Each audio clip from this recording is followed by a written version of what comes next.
Bismillahirrahmanirrahim. Assalamualaikum warahmatullahi wabarakatuh. Abi Pun. Ya, selamat pagi ibu-ibu yang cantik dan manis. Ini kayaknya ada beberapa panel. Saya ucapkan terima kasih atas kehadirannya pada diseminasi budaya positif yang ingin saya sampaikan. Ini bukan menggurui tapi hanya sekedar sharing dan mohon masukannya ketika diskusi nanti ya Ibu. Pertama-tama marilah kita ucapkan syukur alhamdulillah pada Allah SWT karena pada hari ini kita masih diberikan kesempatan untuk bisa berkumpul, kemudian saling sharing untuk hal-hal baik. Mudah-mudahan nanti bisa sama-sama diterapkan untuk kemajuan sekolah dan peserta didik kita.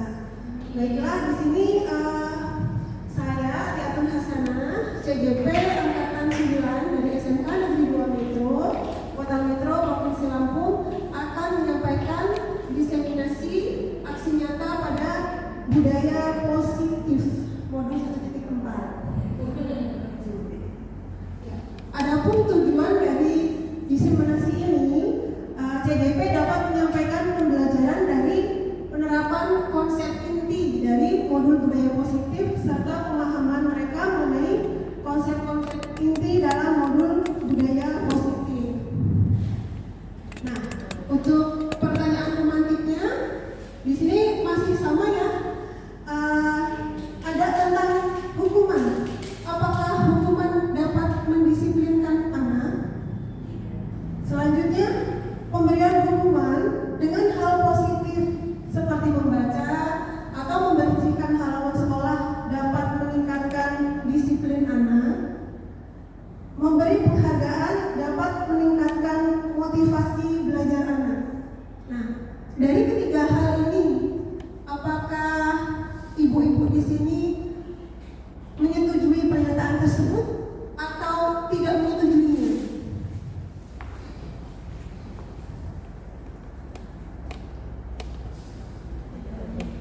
Baik ya, saya lanjutkan. Itu mungkin bisa dijawab di dalam hati. Bagaimana nanti? Untuk konsep inti dari budaya positif yang kami dapatkan pada modul 1.4, di sini ada 6 bagian. Yang pertama itu tentang disiplin positif dan nilai-nilai kebajikan universal. Kemudian ada mengenai teori motivasi, hukuman, penghargaan, dan juga restitusi. Yang ketiga tentang keyakinan kelas.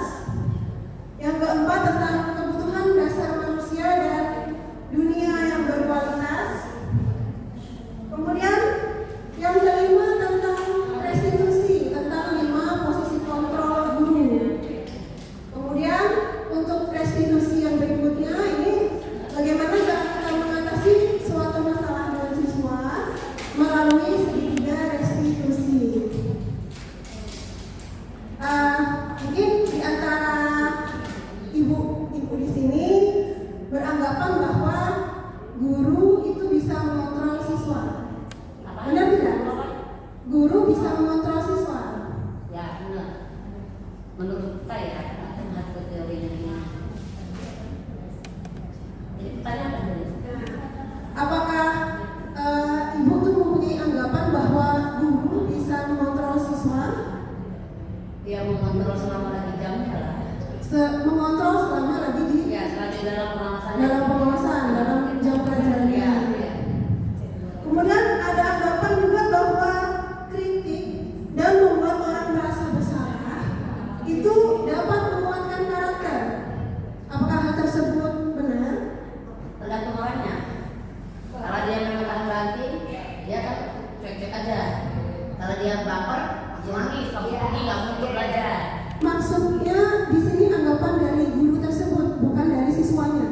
Apakah guru itu beranggapan bahwa kritik dan membuat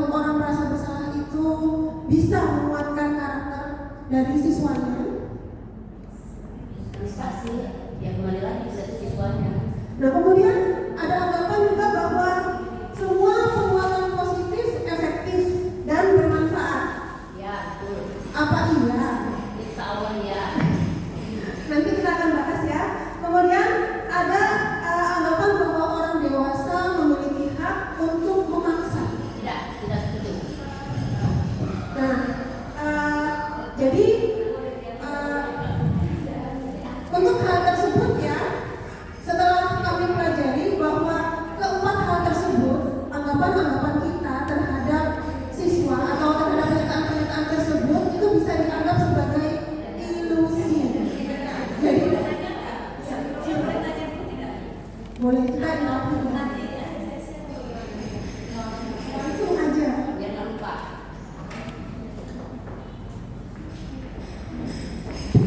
Tadi terima kasih. Tadi pada saat Bu Penny presentasikan sama dia. Nah, tadi mau bertanya tapi nunggu Bapak diberi kesempatan bertanya tidak ternyata. Makanya saya potong.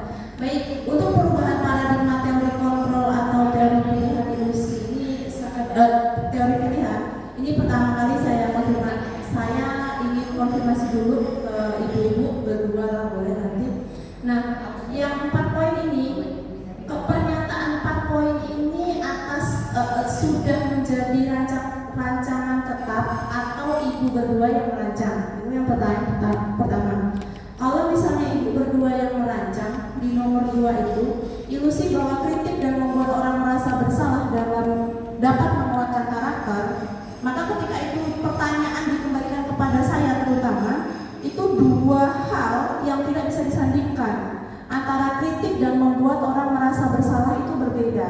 Maka tadi ibu-ibu mungkin banyak yang ragu menjawab, ya bisa sih, gitu kata Bu Umi, tertentu orangnya gitu. Kenapa? Karena memang kritik dan membuat orang merasa bersalah itu 2 hal yang berbeda. Kritik tidak selalu membuat orang merasa bersalah, meskipun membuat orang merasa bersalah itu bagian dari kritik. Gitu. Jadi pernyataan nomor 2 itu terutama tidak bisa dijadikan satu, karena nanti tidak akan ketemu jawaban. Sehingga kalau tidak ketemu jawaban, tidak bisa melihat apa masalahnya, tidak ada penyelesaian. Maka tidak bisa dikatakan bahwa itu adalah sebuah ilusi. Karena apa? Saya yakin bahwa kritik itu bisa menguatkan karakter. Kritik itu bisa untuk menguatkan karakter, tapi membuat orang merasa bersalah itu yang tidak bisa.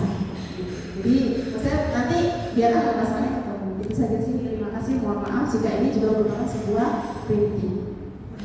Terima kasih kepada Ibu Nurwanti yang menyimak.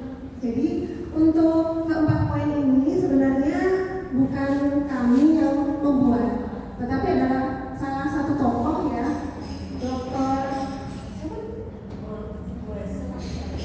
Ya. Jadi ada salah satu tokoh yang membuat pendapat seperti ini. Nah kemudian di sini tadi lebih fokus ke poin yang kedua, kritik dan membuat orang merasa bersalah dapat menguatkan karakter. Itu tadi kurang setuju ya terhadap pendapat ini, bahwa itu adalah ilusi. Nanti mungkin kita akan bisa bahas bersama untuk yang kedepannya, karena ini nanti akan berkaitan dengan hukuman, kemudian ada berkaitan dengan penghargaan, kemudian juga ada berkaitan dengan konsekuensi dan restitusi. Ya, mungkin sambil saya lanjutkan ya Bu. Baik ya, disiplin itu kita sering mendengar kata disiplin. Nah, dalam budaya kita, makna disiplin ini dimaknai menjadi sesuatu yang dilakukan oleh seseorang pada orang lain untuk mendapatkan kepatuhan. Nah, kita cenderung menghubungkan kata disiplin dengan ketidaknyamanan. Itu yang umum kita dengar ya, yang umum kita dengar seperti itu. Disiplin diri dapat membuat seorang menggali potensinya menuju kepada sebuah tujuan, sesuatu yang dihargai dan bermakna. Jadi di sini untuk disiplin diri itu akan berbeda ya. Maknanya kalau misalkan kita secara umum itu disiplin pasti ada seseorang terhadap orang lain, membuat orang lain patuh. Itu kita sebut sebagai disiplin. Padahal itu bukan makna yang sebenarnya. Nah, seseorang yang memiliki disiplin diri berarti mereka bisa bertanggung jawab terhadap apa yang dilakukannya, karena mereka mendasarkan tindakan mereka pada nilai-nilai kebajikan universal yang diyakininya. Jadi di sini berkaitan dengan nilai-nilai kebajikan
disepakati bersama, kemudian dijadikan sebagai keyakinan kelas. Kemudian untuk model berpikir menang-menang, ada juga kolaborasi dan konsensus penciptaan pilihan-pilihan baru. Nah, untuk disiplin positif di sini kita nanti akan mengenal adanya 5 posisi kontrol. Kalau di sekolah ya berarti 5 posisi kontrol dari guru ya. Yang pertama ada sebagai penghukum. Guru bisa berperan sebagai penghukum atau berperan sebagai pembuat rasa bersalah. Kemudian bisa memposisikan diri sebagai teman, pemantau ataupun manajer. Nah, sekarang ini di posisi manakah ibu-ibu ini sekarang menempatkan diri? Ya. Selanjutnya untuk mengatasi permasalahan-permasalahan yang mungkin timbul oleh peserta didik itu digunakan segitiga restitusi. Di sini ada 3 langkah yang bisa dilakukan ya. Kalau restitusi itu semacam suatu proses atau upaya untuk mengembalikan siswa itu pada karakternya, untuk bisa mengembalikan ke kelompoknya dengan karakter yang lebih kuat. 3 tahapannya, yang pertama menstabilkan identitas, kemudian validasi kebutuhan atau validasi tindakan salah, kemudian menanyakan keyakinan. Pada kenyataannya kita punya kebutuhan yang berbeda-beda ya Bu ya. Nah, di sini juga kita mempelajari tentang 5 kebutuhan dasar manusia.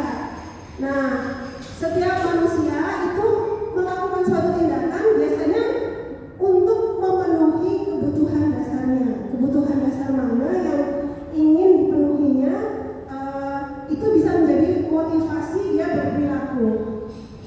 Nah, untuk 5 kebutuhan dasar manusia di sini ada kebutuhan untuk bertahan hidup, kemudian kebutuhan tentang penguasaan atau pengakuan, kemudian ada kebutuhan akan rasa kasih sayang dan diterima, ada kebutuhan mengenai kesenangan dan juga kebebasan atau pilihan.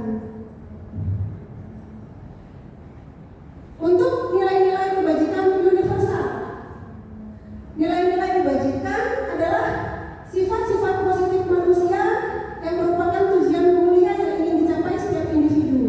Nilai-nilai tersebut bersifat universal dan lintas bahasa, suku, bangsa, agama maupun latar belakang. Nah, setiap perilaku atau perbuatan itu memiliki suatu tujuan. Tadi dari Dr. William Glasser pada teori kontrol. Dengan menaikkan nilai-nilai kebajikan yang diyakini seseorang, maka motivasi intrinsiknya akan terbangun, sehingga menggerakkan motivasi dari dalam diri untuk mencapai tujuan mulia yang diinginkan. Selanjutnya, nilai-nilai kebajikan yang ingin dicapai oleh anak-anak di Indonesia ini kita kenal dengan nama profil pelajar Pancasila. Selanjutnya, teori motivasi, hukuman, dan penghargaan juga restitusi. Tadi manusia itu berperilaku karena ada motivasi tertentu dalam dirinya. Apakah apa yang akan terjadi apabila saya tidak melakukannya? Itu mengacu pada apa? Apa yang akan terjadi kalau saya tidak melakukannya? Itu berarti untuk menghindari hukuman, karena takut dihukum makanya harus melakukan, ya enggak? Selanjutnya, apa yang akan saya dapatkan apabila saya melakukannya? Nah, ini berarti tentang penghargaan. Dia ingin mendapatkan penghargaan. Jadi karena masih ada keinginan-keinginan yang dicapai di pada dirinya, maka ini termasuk pada motivasi eksternal. Kemudian saya akan menjadi orang yang seperti apa apabila saya melakukannya. Di sini sudah ada muncul motivasi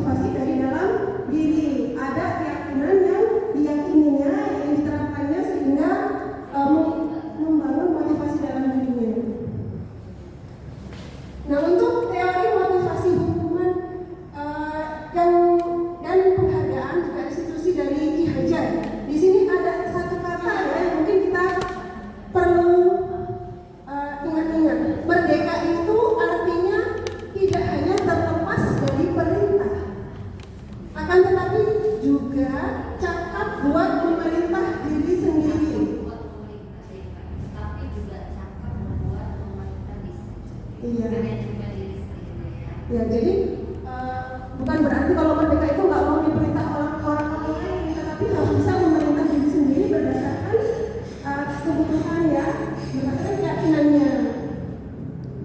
Ini tadi sudah dijelaskan tentang hukuman, konsekuensi dan restitusi. Jadi kalau hukuman itu jelas akan membentuk anak dengan identitas gagal.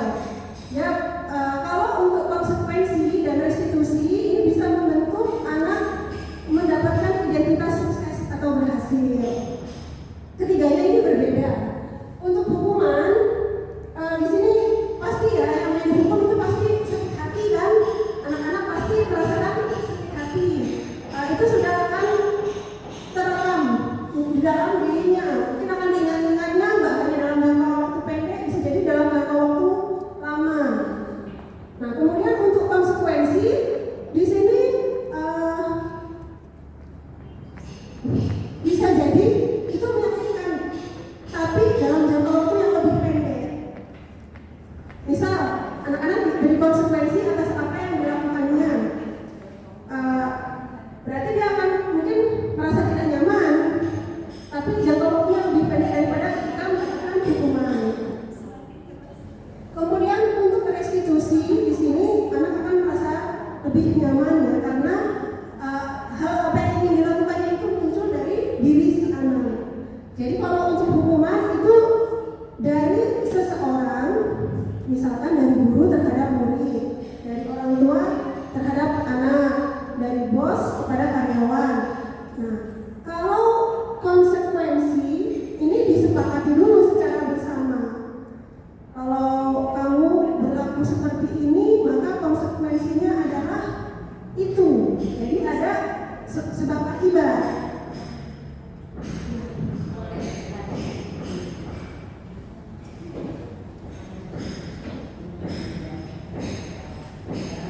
Terima kasih Bu Ati. Saya sangat tertarik dengan kata konsekuensi harus diawali dengan kesepakatan. Artinya kalau kita melihat fenomena yang ada di sebelah kita, berarti buku apa itu yang di kelas yang terbantu ya, itu kan aturan-aturan yang dibuat itu kalau tidak salah itu bukan hasil dari kesepakatan antara sekolah dengan peserta didik. Artinya itu bisa dibilang hukuman ya. Iya, kalau di sekolah kita itu masih termasuk ke peraturan. Kalau misalkan anak melanggar, nanti baru mendapat hukuman. Iya, hukuman. Tapi kan ada hukuman yang saya lihat butir-butirnya itu sangat merugikan. Misalnya sanksinya terlalu berat nih, kalau sekian maka anak itu harus dikeluarkan atau apa. Nah, artinya kalau kita mau melihat peserta didik, kalau ditanya mau nggak dengan peraturan nomor sekian gitu ya, artinya mereka pasti menjawab tidak bersedia. Berarti kira-kira kedepannya perlu nggak ini direvisi atau diperbaiki? Iya, terima kasih Ibu Mas Lina.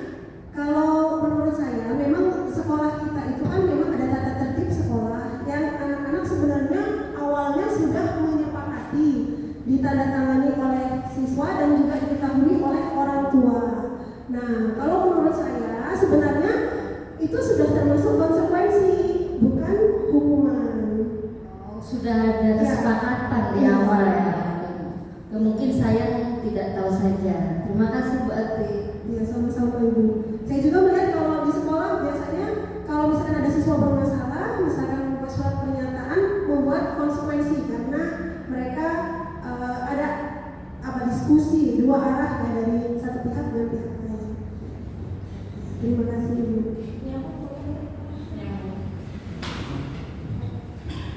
Menarik banget nih ya. Sebenarnya saya juga tergelitik dari Bu Feni tadi. Baik, menyambung apa yang disampaikan Bu Mas Lina, melihat fakta yang ada di lapangan. Tadi pertanyaan terakhir itu agak-agak pedes-pedes di mana gitu ya? Bisa direvisi nggak? Atau perlu direvisi nggak? Kan agak-agak. Nah, sebagaimana Ibu sampaikan tadi Bu narasumber sampaikan bahwa yang di sekolah itu adalah peraturan. berarti itu adalah hukuman. Kemudian ibu timpali dengan ketika siswa itu masuk atau peserta didik itu masuk sudah menandatangani dan diketahui oleh orang tua, berarti itu sudah terjadi kesepakatan. Ada sesuatu yang menurut saya agak lompat nih gitu ya. Antara hukuman, konsekuensi dan restitusi saya belum seberapa paham restitusi, saya hanya akan hukuman dan konsekuensi. Kalau yang Bu narasumber katakan bahwa itu sudah termasuk konsekuensi, berarti gitu, di situ tidak ada diskusi atau tidak ada kesepakatan secara langsung yang kemudian itu jadi keyakinan. Dan itu fakta terjadi gitu ya. Kenapa? Karena yang mengajukan itu sebelah pihak. Meskipun nanti siswa akhirnya tanda tangan, tapi bukan berarti siswa tanda tangan itu kemudian dikatakan dia sepakat atau bukan sepakat. Itu hasil kesepakatan. Berbeda sepakat dengan hasil kesepakatan menurut saya. Oleh hasil kesepakatan tuh ada ini mengungkapkan ini, kemudian baru ditarik dua, itu negosiasi yang akhirnya mendapatkan kesepakatan. Teori dalam bahasa Indonesia begitu dan saya mengajarkan kepada anak begitu gitu. Nah kalau yang ada di sekolah itu kan tidak ada tawar menawar. Ini loh, gitu ya. Setelah ini loh, kalau mau ya tanda tangan, kalau nggak mau ya nggak sekolah di sini. Bahasa kasarnya begitu. Gitu. Berarti itu juga menurut saya tidak sebagai kesepakatan, tetapi lebih kepada penawaran saja. Yang mau tidak mau dia harus mematuhinya atau dia harus mengikutinya. Sehingga yang tadi dikatakan bahwa seseorang itu tidak bisa dikontrol orang lain, termasuk guru tidak bisa mengontrol murid adalah ilusi, itu juga terbantahkan dengan fakta yang ada. Buktinya guru bisa mengontrol, sekolah bisa mengontrol masyarakat sekolahnya. Dengan apa? Dengan peraturan yang mungkin tadi dikatakan kesepakatan. Maka saya bisa katakan juga bahwa apa yang terjadi yang dianggap kesepakatan itu juga ilusi. Gitu. Nah mungkin itu ya, berarti agak dicari lagi karena ini saya melihat teorinya hanya satu dari siapa tadi, William Glasgow gitu ya, yang dia teori secara utuh. Maksudnya teori secara utuh itu hanya teori personal dia, tapi tidak dibandingkan dengan teori yang lain. Nah nanti mungkin karena saya tidak berkecimpung di dalamnya, saya hanya melihat saja perlu untuk kedepannya referensi pembanding atau referensinya bisa disebutkan yang mungkin itu saja sih. Tapi by the way ikuti saja ini, gitu, lanjutkan saja, itu hanya untuk kita ngobrol aja, kita diskusi aja untuk yang lain. Oke, terima kasih Ibu Nurwati. Kalau saya membaca, memang ada hal-hal yang tadi Bu Nurwati sebutkan ada lompatan gitu. Jadi kayak ada semacam satu kehilangan di titik tertentu itu yang jadi nggak nyambung gitu ya. Nah sebenarnya kalau pernah dahulu itu, tapi saya sedikit lupa, itu pernah untuk peraturan atau tata tertib itu selain guru ada juga siswa dikumpulkan di aula. Ya. Nah tapi memang di situ kita bisa melihat masih ada kekuatan dari misalkan dari kesiswaan untuk bisa menerapkan beberapa peraturan-peraturan. Mungkin berproses Bu, saya sangat berterima kasih atas masukannya. Apakah bisa direvisi? Nah tadi dari Bu Mas Lina, kita nanti melihat mungkin saya lihat seperti ini. Kita mengawali dari diri kita masing-masing sebagai guru. Jadi kita terapkan di diri kita dan di kelas-kelas yang kita masuki. Nah kita mengajar di situ. Dari situ nanti akan muncul budaya yang akan lebih positif. Saya kira memang arahnya inginnya kita nanti nggak ada hukuman, konsekuensi itu cuma sedikit saja, kemudian bisa apa-apa itu melalui restitusi. Kalau ada sesuatu, siswa itu punya kesadaran, kemudian mau memperbaiki, kita hanya cukup menawarkan dia mau melakukan apa untuk memperbaikinya, itu akan lebih baik. Ya, saya kira itu, dan mungkin ya kedepannya selain mengawali dari kita, mungkin yang di forum ini bisa ditularkan ke teman-teman yang tidak hadir pada hari ini. Karena sebenarnya intinya dari budaya positif itu menyampaikan apa, kemudian bisa ditularkan.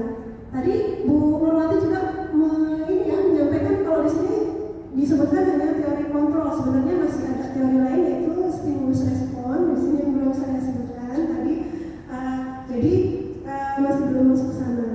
Atau mungkin saya masih belum begitu membahasnya gitu ya. Nah, ini ada satu hal yang menarik lagi menurut saya. Kita beranggapan bahwa kita memberi penghargaan kepada siswa itu merupakan motivasi buat siswa untuk memperbaiki diri, untuk bisa belajar dengan rajin, untuk bisa berprestasi. Tapi nyatanya penghargaan itu malah bisa menghukum. Ada kata-kata bahwa penghargaan itu malah bisa menghukum ya. Di sini ketika kita meminta atau membujuk seseorang melakukan sesuatu untuk memenuhi suatu tujuan tertentu dari orang yang meminta atau membujuk. Nah, di sini kan jelas dorongannya itu eksternal.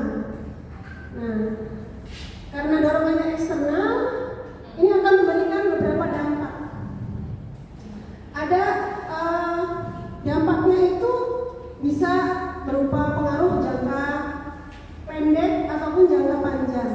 Mungkin jangka pendeknya memang anak bisa termotivasi, merasa senang, tapi nanti jangka panjangnya anak akan ketergantungan, mau melakukan sesuatu kalau dikasih penghargaan. Kalau nggak dikasih penghargaan, nggak mau. Nah, penghargaan ini tidak efektif. Kemudian penghargaan bisa merusak hubungan. Coba misalkan ibu ada di dalam kelas memberikan penghargaan kepada salah satu anak yang mungkin berhasil menjawab pertanyaan, misal dikasih uang atau dikasih benda apa. Nah, berarti teman-teman yang belum mendapat kesempatan untuk menyampaikan jawaban bisa jadi merasa iri. Nah, ini bisa merusak hubungan. Ada juga penghargaan mengurangi ketepatan. Penghargaan mengurangi kualitas. Penghargaan mematikan kreativitas. Penghargaan itu menghukum dan bisa menghilangkan motivasi intrinsik dalam diri. Yang paling berbahaya itu bisa menghilangkan motivasi intrinsik dalam diri. Nah, supaya bisa kita memberikan lingkungan belajar yang menyenangkan, kalau kita tidak bisa memberikan penghargaan, sebaiknya kita memberikan apresiasi atau pengakuan. Ini merupakan salah satu bentuk program kebajikan ya. Jadi pengakuan ini bisa diberikan kepada siswa, baik itu secara khusus, pengakuan diberikan secara pribadi, bisa juga pengakuan itu diberikan kepada semua murid. Jadi dilakukan secara bergantian. Tentu ini akan lebih menyenangkan ya. Kemudian kita memberi pengakuan itu harusnya secara konsisten dan fokus pada prosesnya. Nah, contoh pengakuan atau apresiasi kebajikan yang mungkin bisa kita terapkan ada diawali dengan kalimat pembuka, kemudian kita menyebutkan nilai kebajikannya, kemudian situasinya.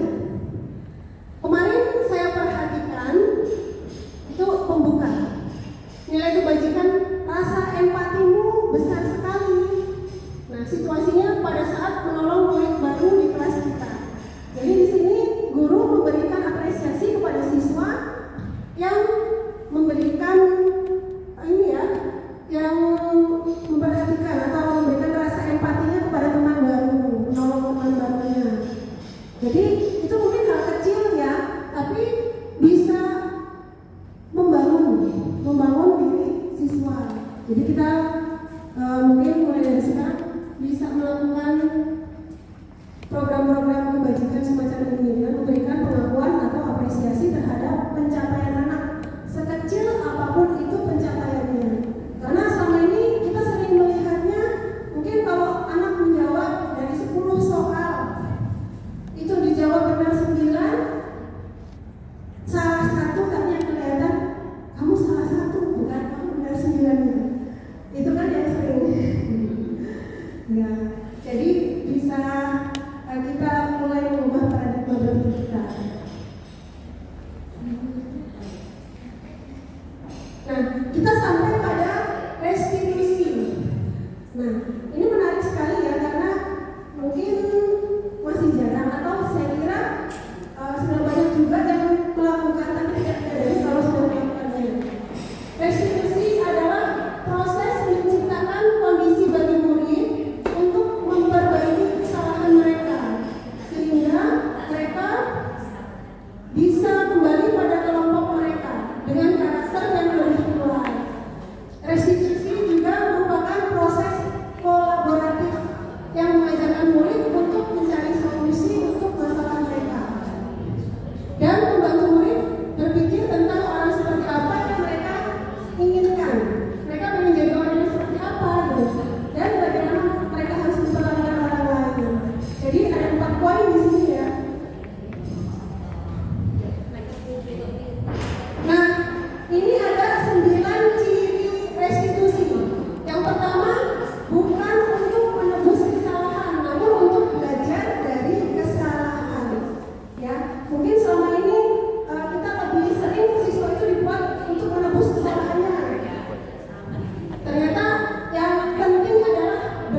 Yang ketiga itu kebutuhan untuk mendapatkan penguasaan atau pengakuan atau kemampuannya atas kemampuannya. Kemudian ada yang keempat, ini kebutuhan mengenai kebebasan, bagaimana dia ingin memilih sesuatu yang akan dilakukannya. Dan yang kelima, kebutuhan terhadap kesenangan. Dia mau melakukan apa yang dia senangi. Nah, ini tadi 5 posisi kontrol yang bisa dilakukan oleh guru.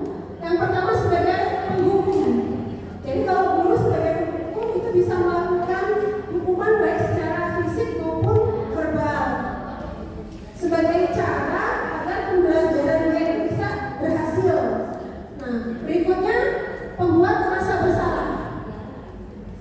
Jadi di sini guru akan membuat keheningan yang membuat orang lain merasa tidak nyaman, kemudian bersalah atau rendah diri. Biasanya untuk membuat rasa bersalah ini dampaknya itu malah lebih berbahaya daripada kalau sebagai penghukum. Membuat rasa bersalah ini bisa jadi dengan menggunakan bahasa-bahasa sindiran, itu yang efeknya lebih menohok hati ya. Kemudian guru bisa memposisikan diri sebagai teman. Pada posisi ini tidak akan menyakiti murid, namun akan tetap berupaya untuk mengontrol murid melalui persuasi. Selanjutnya ada sebagai pemantau. Jadi kalau sebagai pemantau posisinya, guru akan melakukan tindakan itu berdasarkan pada peraturan-peraturan dan konsekuensi. Ini posisi pemantau berawal dari teori stimulus respon yang menunjukkan tanggung jawab guru dalam mengontrol murid. Kemudian selanjutnya ada posisi kontrol sebagai manajer. Nah, guru berbuat sesuatu bersama dengan murid, mempersilahkan murid mempertanggungjawabkan perilakunya, mendukung murid agar dapat menemukan solusi atas permasalahannya sendiri. Jadi diharapkan kita sebagai guru itu bisa bergerak antara posisi pemantau dan juga manajer. Jadi ada pergerakan di situ.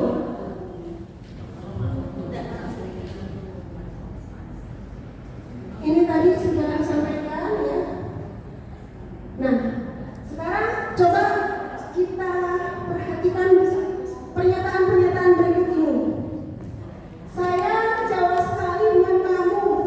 Ini posisi guru sebagai apa? Saya kecewa sekali dengan kamu. Iya, betul ya.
sampai ketika kita berbicara membuat siswa kita menjadi down.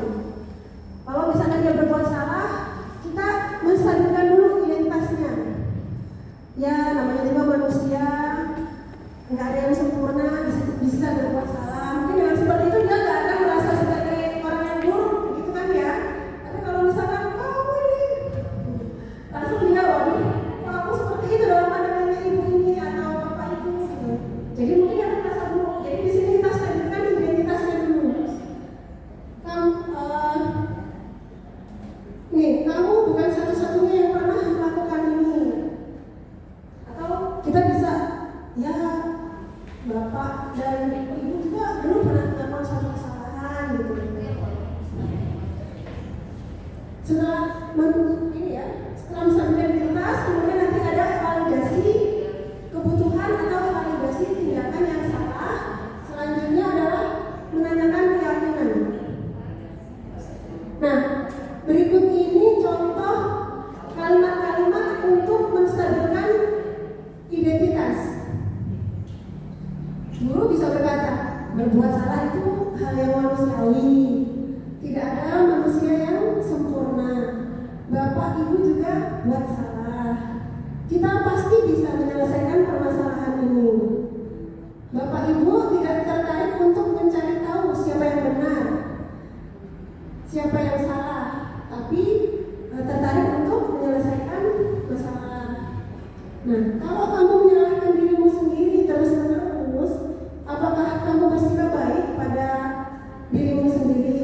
Mungkin ini untuk contoh anak-anak yang dibuat merasa bersalah oleh guru yang menempatkan pada posisi pembuat rasa bersalah ya. Nah, menstabilkan identitas ini untuk membuat anak yang merasa gagal karena bersalah tadi menjadi positif terhadap dirinya. Jadi dia positif dan tidak beranggapan bahwa dirinya itu buruk sekali.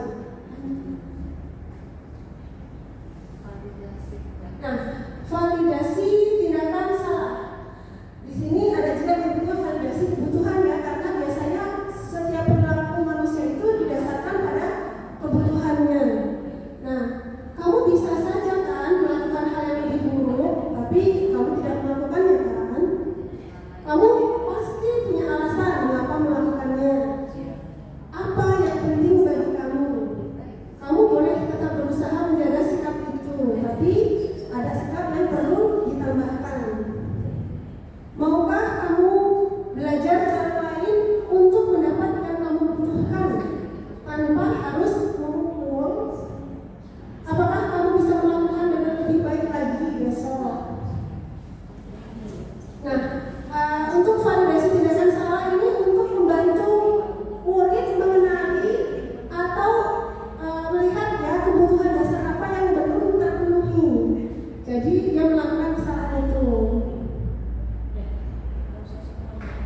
Nah, ini menanyakan keyakinan di sini apa nilai yang kita percaya.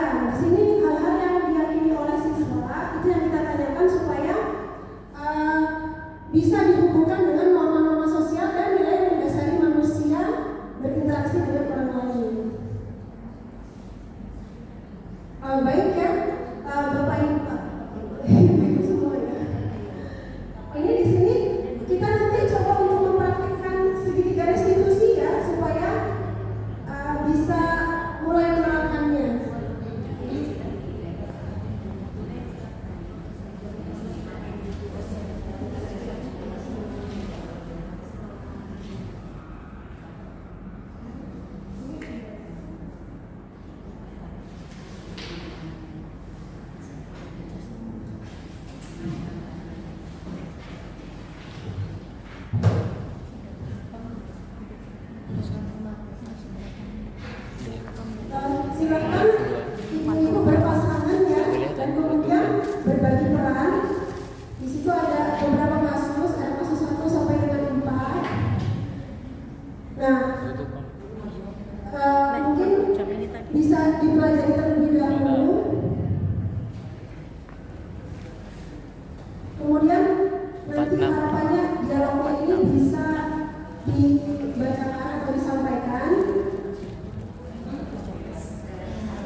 Ya, pasangannya sama siapa? Itu makanya disiap. Mas Gina, apa? Masing-masing kita kasusnya beda. Kasusnya beda-beda, mereka tentang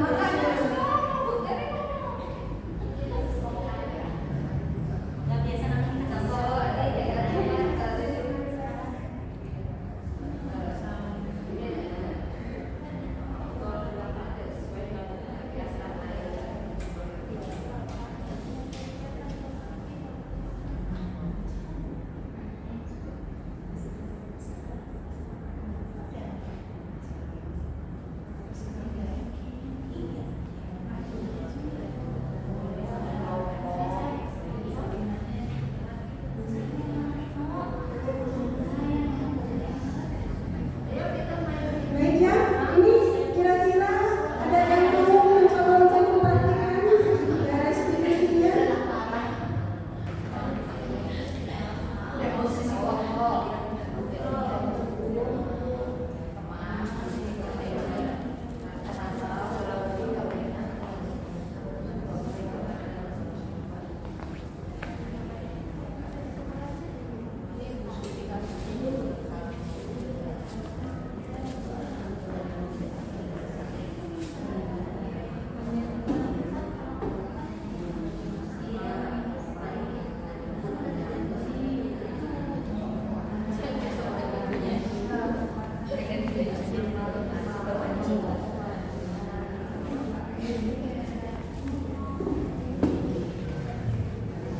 Ayo, siapa kira-kira yang mau mencoba untuk mendemonstrasikan atau mempraktikkan ya?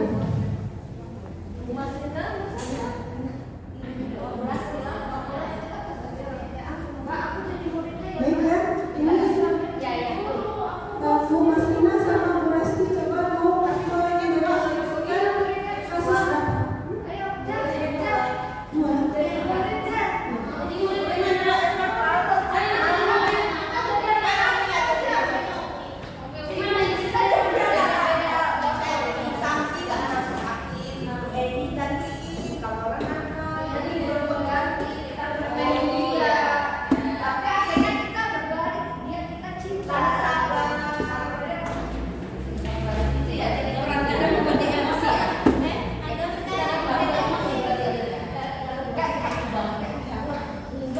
Baik ya, ini coba dipraktekkan untuk diskusinya. Jadi ini nanti akan muncul pada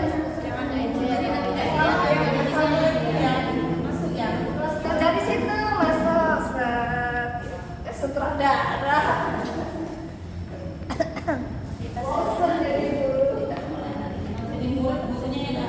Assalamualaikum. Waalaikumsalam. Maaf ya anak-anak, hari ini Ibu Santi tidak masuk, jadi ibu yang menggantikan. Semoga kalian bisa menerima ibu ya. Emang ibu bisa? Bu, Kenalan dulu dong, Bu dari mana? Kita kan nakal. nama ibu Bu Emi.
baca, Bibi yang jawab deh. Ya, Tolong Natali ditulis. yang beneran itu ada videonya loh. Natali coba ditulis jawaban dari Bibi. Apa yang Bibi lakukan setelah bangun tidur? Saya sholat subuh, melakukan tempat dulu tapi terus sholat subuh nanti siap-siap berangkat. Alhamdulillah, Bibi emang anak pintar, anak soleha. Sudah Natali ditulis? Enggak, Bu. Nomor 5 yang terakhir. Setelah pulang sekolah, Bibi ngapain di sekolah? Oh maaf, di rumah. Tidur Bu, capek dari sekolah. Oh, tapi tidak lupa membantu orang tua kan? Ya tergantung Bu, kalau ada kerjaan saya bantu, kalau enggak ya habis itu bangun tidur baru saya kolong. Kalau enggak capek loh Bu. Pinter, bagus. Ternyata Bibi memang anak baik. Dah sekarang Natali. Ini Bibi. Bu Riza. Nah Natali tulis untuk jawaban si Bibi. Maaf. Natali, kalau sampai sekolah terus Natali terlambat, apa yang Natali lakukan? Menunggu di pintu gerbang, bukan nggak boleh masuk. Pinter ya Allah, Natali sudah cantik. Pinter lagi. Terus yang terakhir, Natali kalau ibu suruh temennya, Natali sedih ya? Sedih Bu, sampai nangis saya Bu. Bagus, berarti Natali punya perasaan. Ya sudah, sekarang kalian boleh beristirahat. Besok siapa tadi? Bu Santi sudah sembuh. Satu lagi yang masih ibu minta maaf ya kalau ibu Ibu kok nggak salah. marah-marah sih Bu? Kalau Sabar kita banget. sabar banget Bu. Ini udah cantik, sabar. Oh ya alhamdulillah. Biasanya itu kalau kayak gitu sahabat tuh baik bagi-bagi apa gitu. Tak apa-apa, besok kalau kapan-kapan ibu datang sini cari Natali dan Bibi deh. Ya. Janji loh Bu. Awas Sudah. Udah sama lagi ya Bu ya? Ya, insya Allah ya. Sama Bapak lagi siap ya, Bu, ya. Jangan kita doakan Bu Santi sehat. Nanti kalau ada yang ya sudah, kita tutup pelajaran kita hari ini dengan membaca Alhamdulillah. Alhamdulillahirabbil alamin. Besok masuk lagi ya Bu ya? Ya, Natali. Ya. Iya, jalan Iya. Dengan kalian yang demonstrasi atas kelanjutan hal ini ya. Ada kan Bu game? Baik ya, ini kita bahas sebentar untuk kasusnya di sini. Tadi untuk Bu Kenny, kemudian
gimana kabarnya hari ini? Alhamdulillah sehat. Sehat Bu, baik.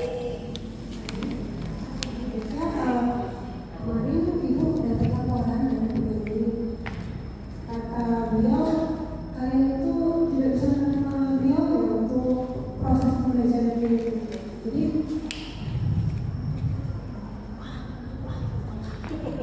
mungkin kalian bisa menceritakan hal ini bagaimana ceritanya? Ibu banyak ngomong. Nah, kali lu Bu, ibu kan tahu gimana kami berdua kalau ketemu ya nggak bisa saling menyalahkan. Bu, karena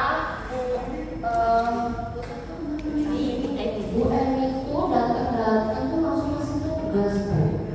Ya kan kita pengen perkenalan ya Bu ya, kenalan, pengen kenal dulu kan ada tak kenal maka tak sayang ya Bu. Gitu aja kok Bu, nggak ribet kita tugasnya selesai juga. Sama ibu tuh ya Bu ya. Datang-datang dulu nggak lihat kita tuh dari lahan loh. Keringat-keringat capek loh istirahat dulu. Datang-datang pede bener ngasih tugas. Ibu kan tahu kita itu capek lama dulu. Biasanya kan tidur dulu kan kalau dari lahan. Nggak nakal kok, biasa aja. Iya, jadi memang ya manusia itu kan tidak ada yang sempurna. Kalau misalkan kalian pernah melakukan kesalahan, mungkin tidak melanjutkan dulunya, seperti itu perilaku itu kira-kira baik atau tidak? Tidak. Nggak baik ya. Nah, kalau misalkan tidak baik, apakah itu sudah melanggar keyakinan yang sudah kalian sepakat bersama dalam keadaan kelas?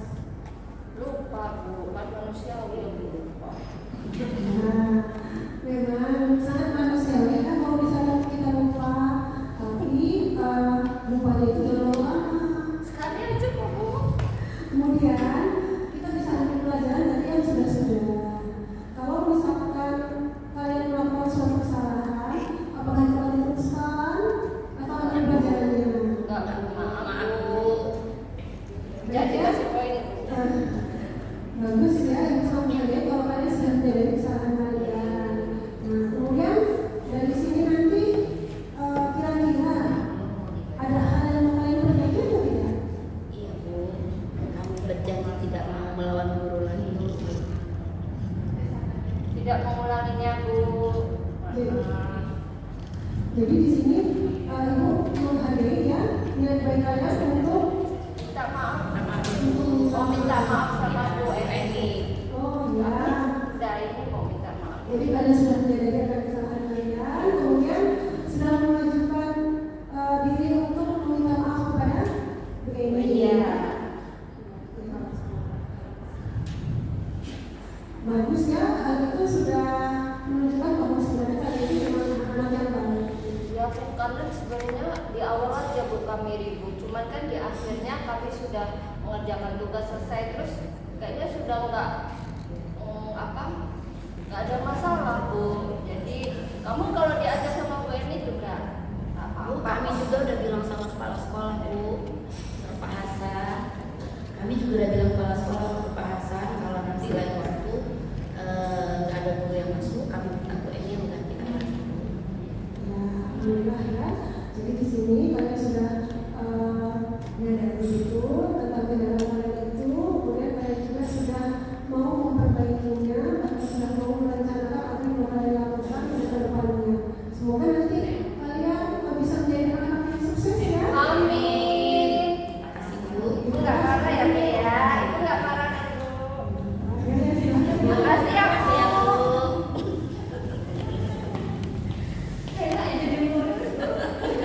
Kalau muridnya kayak kita, murid yang ada kan menjadi Ya, tadi itu salah satu contoh untuk melakukan segitiga diskusi.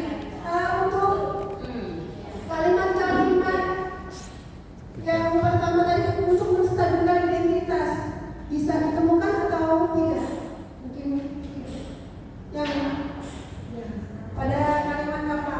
Tadi pas nanyain ini kemarin masuk kelasnya Bu Eni ya, masuk kelasnya kok Bu Eni sih tadi? Bu Eni yang berarti tadi sebagai apa? Bu Eni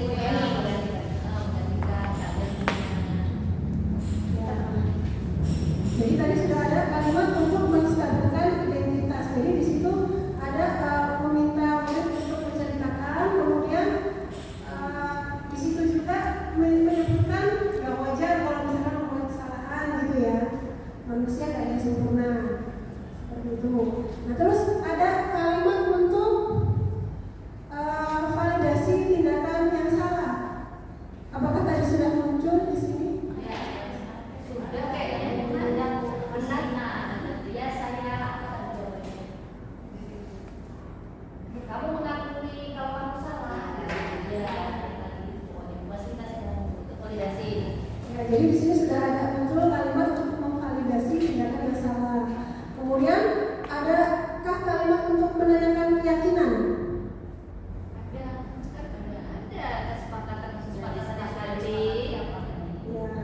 Jadi di sini sudah ada.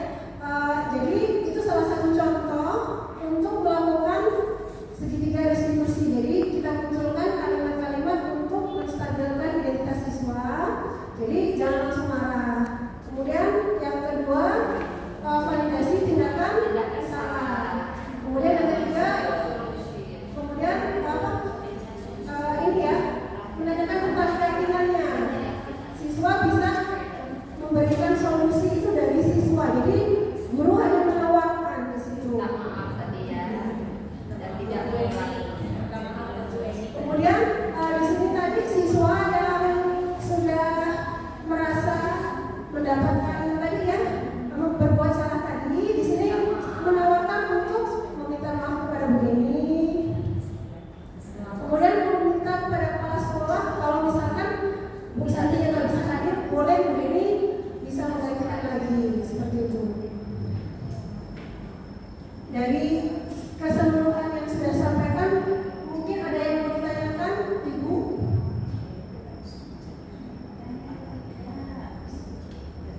Atau sudah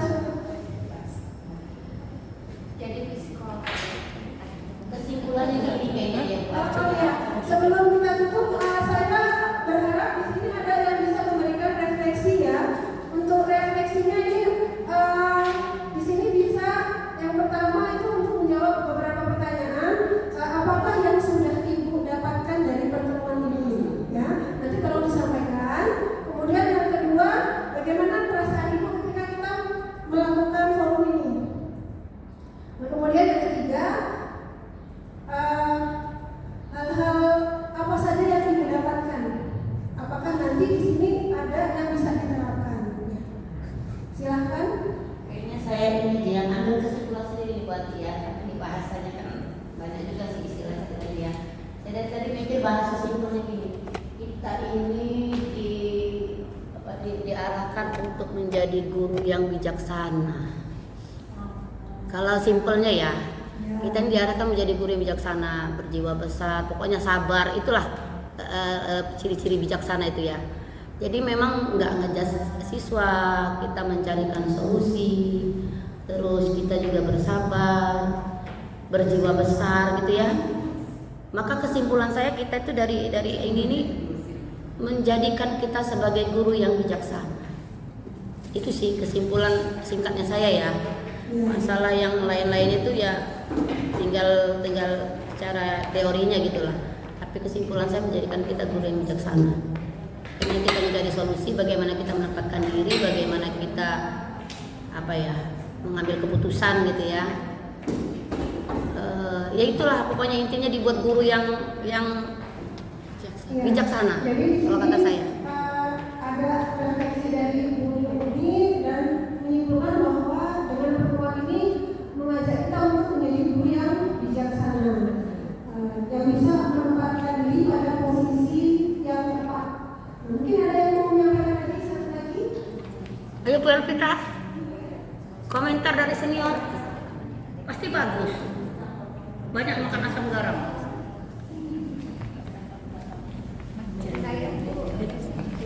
Iya, silakan.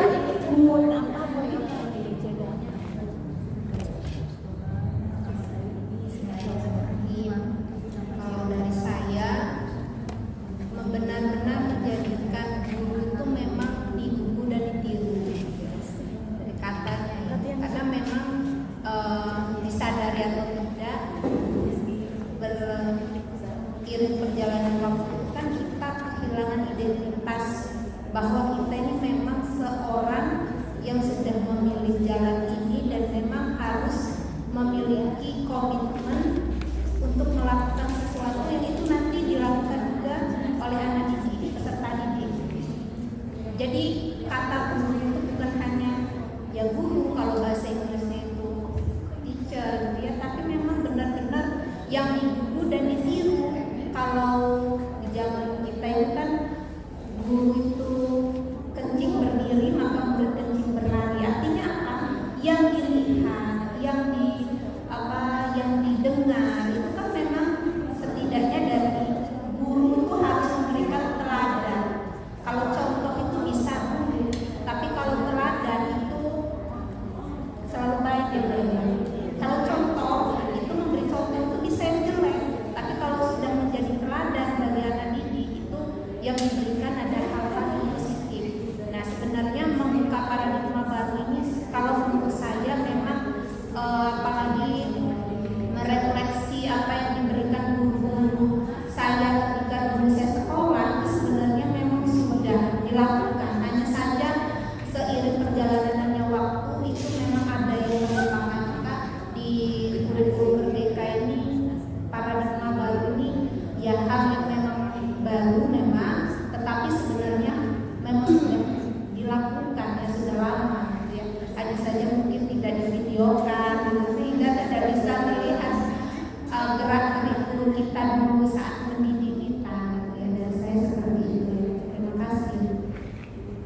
bisa diubah. Tapi yang namanya proses pelayanan itu memang berasal dari dalam diri, kemudian nanti disebarkan lingkungannya.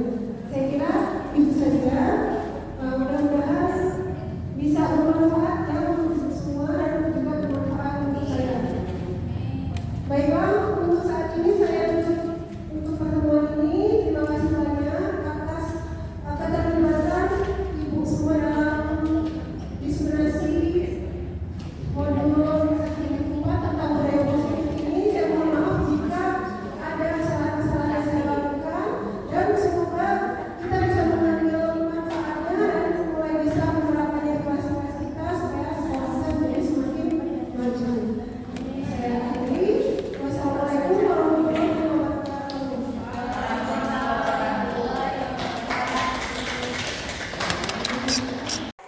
Assalamualaikum warahmatullahi wabarakatuh. Saya Rasti Hafizanti, guru SMK Negeri 2 Metro. Saya mengikuti diseminasi budaya positif yang disampaikan oleh Ibu Ati Atin Hasanah. Pada pertemuan tersebut, selain menyimak materi yang dipaparkan berkenaan dengan disiplin positif, motivasi seseorang berperilaku, hukuman, penghargaan dan restitusi, keyakinan kelas, kemudian tentang 5 posisi kontrol guru dan cara menangani siswa dengan restitusi. Kami juga melakukan diskusi dan praktik segitiga restitusi. Perasaan saya sangat senang dan antusias sekali karena mendapat paradigma baru bagaimana menerapkan budaya positif di sekolah. Semoga saya pun dapat menerapkannya demi memberikan layanan terbaik bagi pendidikan putra-putri bangsa. Sekian dan terima kasih. Wassalamualaikum warahmatullahi wabarakatuh.